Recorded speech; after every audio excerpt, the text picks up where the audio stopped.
প্রিয় মানবিক বিভাগের শিক্ষার্থী বন্ধুরা, তোমরা যারা 2025 সালে এসএসসি পরীক্ষা দিবে, তোমাদের জন্য ভূগোল ও পরিবেশের আরও একটা ক্লাস নিয়ে আসলাম। এই ক্লাসে একটি সৃজনশীল ক এবং একটি সৃজনশীল খ নিয়ে আলোচনা করব। চলে যাচ্ছি মূল পড়ার দিকে। জিওগ্রাফি শব্দটির অর্থ কী এবং পরিবেশ বলতে কী বোঝো, ব্যাখ্যা করো। 1 নম্বর প্রশ্ন, জিওগ্রাফি শব্দটির অর্থ পৃথিবীর বর্ণনা।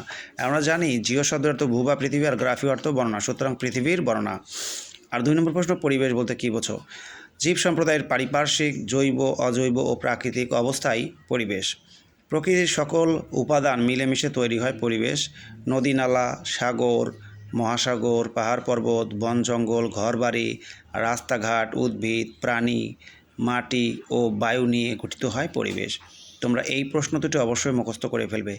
আর পরীক্ষায় প্রশ্ন কমনের আশা করো না, মূল বইটা ভালো করে পড়তে হবে। মূল বই পড়লেই তোমরা বিভিন্ন প্রশ্ন সম্পর্কে জানতে পারবে, ইনফরমেশনগুলো জানা থাকবে। তখন যে কোনো প্রশ্ন আসলেই তোমরা লিখতে পারবে। সবাই ভালো থাকো, সুস্থ থাকো, আল্লাহ হাফেজ।